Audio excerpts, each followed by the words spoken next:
Hey guys, Steven here, Fanatic Perspective. So just finished up watching the Alabama Oklahoma game. Alabama dominates, start to finish really. Oklahoma did cover, but Alabama won 45-34. And actually want to recap both games, Alabama, Oklahoma, as well as Notre Dame, Clemson. We'll start off with Notre Dame, Clemson in the Cotton Bowl. Clemson was just dominant on both sides of the ball, even without Dexter Lawrence. I think the layoff really affected and hurt Notre Dame. They hadn't played since, I believe, November 24th against USC, and that was a tight game. And you could just see the speed, athleticism, they just couldn't keep up with Clemson. Clemson decided, and you see what Clemson's been prepping for all year and why they made the transition to Trevor Lawrence, I'm going to talk about here in a second. They just got vertical with them, let their athletes take over, and then they mixed in their running game. Actually, later in the game, they kind of threw to open up their run game. And Clemson really have been showing us that they've been leaning on the run game with Etienne and Feaster and all those running backs throughout the year. But they kind of started off getting the ball out, laterally, and then throwing the ball downfield, and then finishing with the run game. 30-3, very dominant performance. Ian Book and those guys on offense, Boykin, Williams, they just seem overwhelmed, quite frankly. And Notre Dame, again, they're very good on their offensive line. They're going to have some guys go to the league. But in terms of, speed and athleticism, it's just too much. And we're starting to see a recurring trend here with these Notre Dame teams led by Brian Kelly, where they just continue to get outmatched in these big bowl games. And those of you who are Notre Dame fans, please chime in with your thoughts on this because, that's why a lot of people didn't have faith in you, even though you guys were undefeated. And in my opinion, deservedly so to earn that playoff spot. I thought they did play some good teams this year and beat some good teams this year. So I think a lot of people right now, when you deal with Twitter, it's a lot of revisionist history where people are saying Notre Dame did not deserve a playoff spot. And I think that's ridiculous. But how things played out in Arlington today, you guys got your ass whooped. Just, straight up and down, bottom line. And things need to be evaluated, whether it's trying to recruit more speed, have more athleticism at the quarterback position to where you have those dual threat capabilities. I'm not sure. Ian Book did battle at times, but they just seem overwhelmed. And going to Trevor Lawrence, obviously, he took over for Kelly Bryant, and Kelly Bryant led Clemson to the playoffs last year, and they got their bus whooped by Alabama, excuse me, and they make the transition to Trevor Lawrence, who all-world recruit, one of the highest rated, highly regarded passers coming out of high school in a very, very long time out of Georgia. Was, up there competing with trying to break some of Deshaun Watson's records in high school, then follows the Deshaun Watson path to Clemson to play for Dabo Swinney. And we're seeing a perfect scenario play out for a high-level freshman quarterback to where he's able to ride an elite defense, an elite run game, elite pass pro offensive line. He had all day to throw today. And then once, some of the clips you saw, he gets hit late in the pocket. And then he has not only fast and athletic wide receivers, but guys that are big and get open, people running free. But here's where I will give Trevor Lawrence a lot of credit. His poise, his accuracy, and in part with the accuracy, ball placement. Yes, guys are running wide open. Yes, he has time in the pocket. He is hitting people full stride, hitting them in the hands, very, very accurate. Even T. Higgins dropped one today. He probably should have 4 touchdown passes. Just on the dime every single time. And I watch a lot of Trevor Lawrence, the Elite 11 tournament or quarterback camp, however you want to classify it, that they've now been able to broadcast and really produce on NFL Network. I got to really learn and know a lot about Trevor Lawrence. And I like what I saw, even though he lost to Justin Fields in that competition in that setting. But I also thought it would take him time, just his demeanor. He's not the most outgoing, boisterous guy, but he is in a perfect situation. And they have a real shot against Alabama because of how well he's able to throw the ball down the field and when he's able to step into his throws and how much better he's gotten throughout the season. You have to give him credit for that as well. Just, being able, a lot of times, yes, he is hitting his first read and executing every time. But we have to give the young man credit there, and showing that poise. And there's a reason why he was one of the highest regarded high school recruits coming out in a very long time. He's showing that today to be a true freshman leading your team to a national championship appearance, undefeated, overtaking a guy who led the team before, forcing him to transfer. Very, very impressive for Trevor Lawrence. Moving on to the Alabama-Oklahoma game. Many of you guys on the channel follow my Texas content. I obviously follow the Big 12 heavily. Look, I'm not here to make any excuses.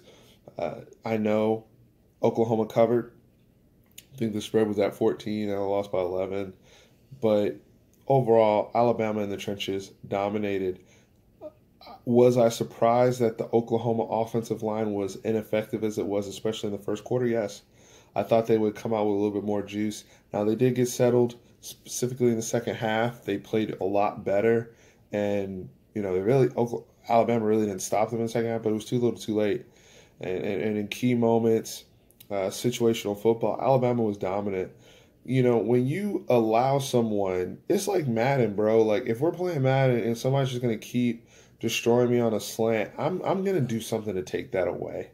And I just didn't see Oklahoma making any sort of adjustment. I understand it's an RPO. I understand it's a difficult decision, especially when Jacobs is running the way he is and your linebackers are trying to fill those gaps and shut that down. I understand how terrible the Oklahoma defense has been all season.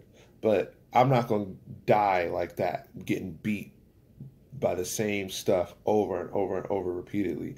You either have to throw the ball over my head, we're going to press up, drop them safeties down, something. And I just didn't see them make that adjustment. It was easy money for Tua, Mike Locksley, and the Alabama offense, to where you're not even giving Kyler Murray a chance to get himself all the way back in the game. Kyler Murray got them, when that offensive line started blocking, Kyler woke up. Yeah, he shredded the Alabama defense at times. Made a beautiful throw on the run, stepping up the pocket, 55 yards on a dime, hit the guy in the chest downfield. But it's not enough when you're facing an opponent like that. One thing that that's one thing I know. Clemson's not going to just concede slants. I know Clemson's not just going to allow Alabama to dominate with RPO. Alabama, you got to make them at least go to a counter, their second, third moves to try to beat you. And I know Clemson and Dabo, those guys will at least be buttoned up in that regard a little bit better than Oklahoma was. Now the question is, can Trevor Lawrence make enough plays to beat this Alabama defense? Because you know what we're going to get from Tua in this offense. Again, Clemson will get more stops, but Alabama's just too multidimensional, and what they're able to do in so many facets. There's a lot of stuff that they were trying to introduce wrinkles, but you could see Mike Locksley after a certain point just shut it down because they had so much control over the football game today. Now against Clemson, we have to see how these things play out because their defensive line as well, those gaps, they shouldn't really be there, even though they're still going to miss Dexter Lawrence in this next game. And that is a big loss for Clemson, in my opinion, since he's kind of that one technique, that big guy in the middle that can really stuff things up and be a real issue for Alabama. But with all that being said, yet again, we have another Alabama-Clemson matchup. I think this is the fourth time. So, a lot of college football fans and people around the country saying, hey, is this great for the sport? Is this good for... Y'all let me know in the comments. Is this good for the sport to have this many Alabama-Clemson matchups? Kind of like a Ali Frazier type standpoint? Or is it a bad thing? Is it not good? Is it good or is it not good? Y'all let me know. But overall, personally, from a football standpoint, I'm excited to see the two best teams duke it out. And as a Big 12 fan, I saw what I needed to from Oklahoma when they got going and when they woke up. I just didn't see that juice today. But you have to give credit to those who, will chant the SEC stuff because it seems like the bowl season. My boy Brandon, shout out to him. We were texting back and forth today, and he's like, look, bowl season has just really become conference pride, and to a big degree it has. So, a lot of people, those of you who are SEC fans, will say, "Hey, see, look, this is what happens, man." Blah blah blah. But we have to be fair. If you're gonna have the energy for Alabama, Oklahoma, make sure you have that energy for Vanderbilt, Baylor, and when we see UCF and LSU and some of these other bowl games, it has to go all the way if we're gonna play the whole my conference versus your conference. I prefer my team versus your team because these teams are different, and I've gone through a lot of that the last few days. Being a Texas fan, us getting ready to face Georgia. So we'll see how it plays out. You know, on my outlook right now, I think Alabama should be a slight favorite over Clemson. That's how I see it.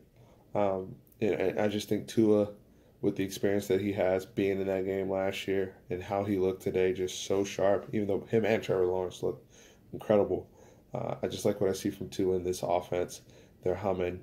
And honestly, I think Trevor Lawrence has to face a harder defense than Tua has to face. That's kind of, when you're splitting hairs on these margins, that's the way I see it. But I think it's going to be an outstanding football game for the fourth time. Nick Saban, Dabo Swinney, let's get after it. But y'all let me know in the comments just your thoughts on today's games and thoughts on the conference pride aspect of bowl season and any predictions you may have for Clemson and Alabama.